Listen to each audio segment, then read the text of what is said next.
Hindi ka ba makatulog? O baka siya lang ang hindi mo makalimutan? Welcome sa Midnight Coffee and Confessions, kung saan ang init ng kape ay sakto lang sa lamig ng mga alaala. Ako nga pala si Ivana Del Fiero, ang kapitbahay mong gising din sa mga tanong na walang sagot. Dito, walang scene zone, walang ghosting, walang laglagan ng feelings. Just real talk about life, love, friendship, at yung pamilya mong laging may hanash kapag may tattoo ka na naman. Dito tayo magtatapat ng hindi magka-eyeball, magkakape habang nagkukwentuhan sa gabing maulan, at syempre, maglalabas ng sama ng loob na hindi kailangang wasak at wasted. Sometimes the heaviest things we carry aren't in our bags. They are in the words we never said, the feelings we tried to ignore, and the people we let go even when we didn't want to. So pour yourself a cup, breathe in deep, and let's talk about the things we usually hide behind jokes and memes. This is your Midnight Hugot. This is your safe space. This is Midnight Coffee and Confessions, hosted by your chismosong kapitbahay, Ivana Del Fiero.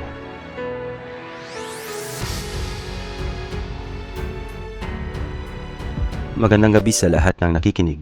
I am your Kuya Ivana at welcome sa isa na namang gabi ng matinding real talk at walang filter na confession.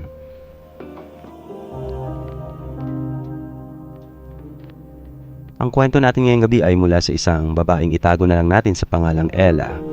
26 na taong gulang, isang junior high school teacher sa isang private school dito sa Manila. Kuya, gusto ko lang sanang maglabas ng sama ng loob. Hindi ko na alam kung mali pa ba ako magmahal o ako ang nagmukhang tanga.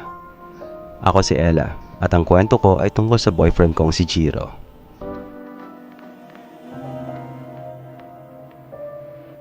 Nagkakilala raw sila ni Jiro nung college. Campus heartthrob si Jiro. Varsity na ang volleyball, maporma, maputi, chinito. The walking red flag. Pero dahil nga sa lakas ng dating, hindi maiwasang makagusto sa kanya ni Ella. In fairness naman, hindi lang siya gwapo. Sweet din kapag kausap, at may sense kausap kahit minsan ay parang may topak.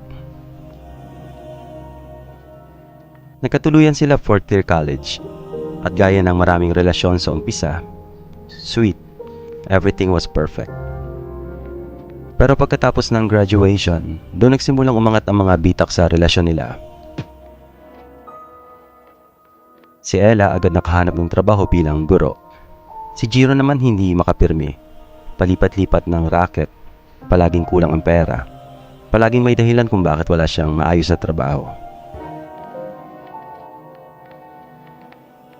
Pero kuya, hindi pa roon nagtatapos ang problema. Minsan ako nagtaka nang bigla siyang nakaroon ng bagong sapatos, signature brand. Isang linggo lang may bagong relo. The next week, bagong iPhone. Wala nga siyang trabaho, kuya. Saan galing yun? Ella started connecting the dots. Laging may kachat si Jiro na isang Kuya Vin. Ang sabi niya, kaibigan lang daw. But Ella knew better. May mga gabi raw na hindi umuwi si Jiro. Laging may dahilan. Laging may emergency sa barkada. Laging may sideline. Until one night, Ella got access to Jiro's phone at doon nabuksan ang Pandora's box.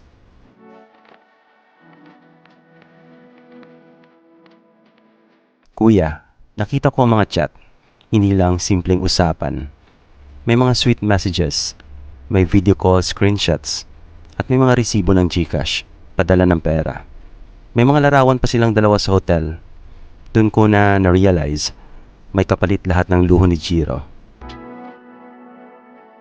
Katawan niya. Ang boyfriend ni Ella pumatol sa isang bakla. Isang matandang may kaya in exchange for gifts, gadgets, cash, and yes, comfort. Masakit kuya, hindi lang dahil sa pagtataksil. Mas masakit kasi pinili niyang ibenta ang sarili niya habang ako nagpapakapagod magturo, mag-budget, mag-ipon. Samantalang siya, tinutustusan ng ibang tao, hindi pa babae kundi lalaki. Confrontation happened. Aminado si Jiro. Wala siyang choice. Kaysa daw magutom, kaysa raw masayang ang panahon niya sa walang patutunguhang trabaho. Ginawa ko yan para sa atin. Pero kuya, para saan nga ba? Para sa luho? Para sa pride? O para lang makatakas sa responsibilidad? Hindi ko alam kung itutuloy ko pa. Hindi ko alam kung worth pa bang ilaban ang relasyon kung ibang tao na ang may hawak sa katawan niya. Kuya, pagod na ako. Pero mahal ko pa rin siya.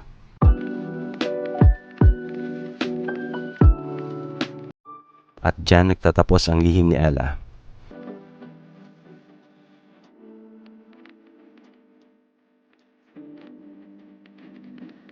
Mga kaibigan, minsan ang tunay na tanong hindi kung mahal mo pa siya, kundi mahal mo pa ba ang sarili mo?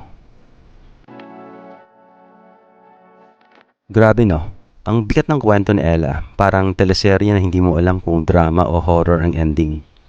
Pero alam mo, hindi lang si Ella ang dumaan sa ganitong sitwasyon. May mga nagmamahal at may mga ginagamit ang pagmamahal para makalusot sa kalokohan.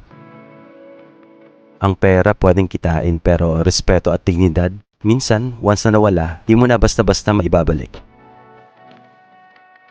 Ang pag-ibig hindi kailangang perfect. Pero kung pinili mong magmahal, piliin mo rin maging tapat. At kung nasasaktan ka na, paulit-ulit, baka hindi pagmamahal ang tawag dyan. Baka attachment na lang. Ella, kung nakikinig ka, tandaan mo hindi mo kailangan tiisin lahat para lang masabing buo ang pamilya. Hindi masamang umalis kapag sa pag-alis mo, ang maliligtas ay sarili mong pagkatao. Ella, sa huli, walang ibang makapagdesisyon para sa'yo kundi ikaw. Hindi si Jiro. Hindi ang mga kaibigan mo.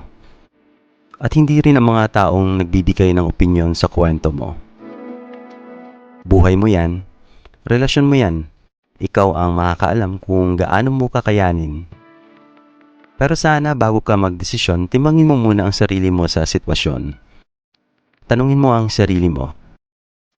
Masaya pa ba ako? Komportable pa ba ako? Nakakatulog pa ba ako ng mahimbing sa gabi knowing na may kahati ako sa katawan ng lalaking mahal ko? Dahil kung ang sagot mo ay hindi, then maybe, just maybe, it's time to let go. Hindi ka mahina kung bibitaw ka. Hindi ka selfish kung pipiliin mong unahin ang kapayapaan mo. Sometimes, walking away is the bravest thing you can do.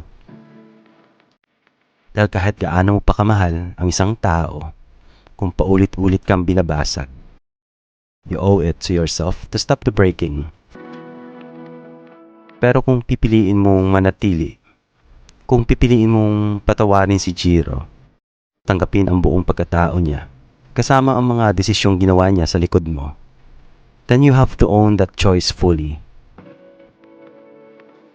Hindi pwedeng araw-araw kang gulong-gulo. Hindi pwedeng bawat halik niya ay may tanong ka sa utak mo. If you stay, you need to accept him completely and consciously. Not half-hearted.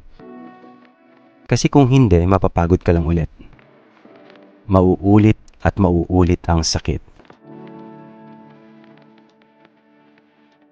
Life is about making wiser choices every time. Hindi mo na mababago ang nakaraan pero hawak mo ang ngayon at bukas. Hindi lahat ng mabuting tao bagay sa atin. At hindi rin porket may history, dapat may future. Ella, hindi ko sinasabing madali. I know it's hard. Pero hindi ka dapat manatili sa isang kwento na ikaw lang ang sumusulat. Habang ang iba, pumapapel sa mga eksena ng partner mo. So now, decide. Do you want to stay and embrace the whole of Chihiro, kasama ang sugat, lihim at kahinaan niya? Or do you want to walk away and start healing? The answer is not with Jiro. It's not with anyone else. Nasa'yo. Make your peace, make your choice, and most of all, make it count.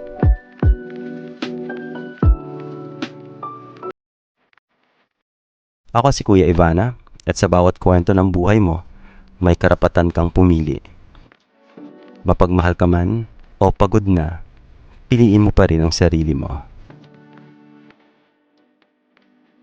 Good night and see you on the next episode of Midnight Coffee and Confessions, hosted by Kuya Ivana Del Fiero.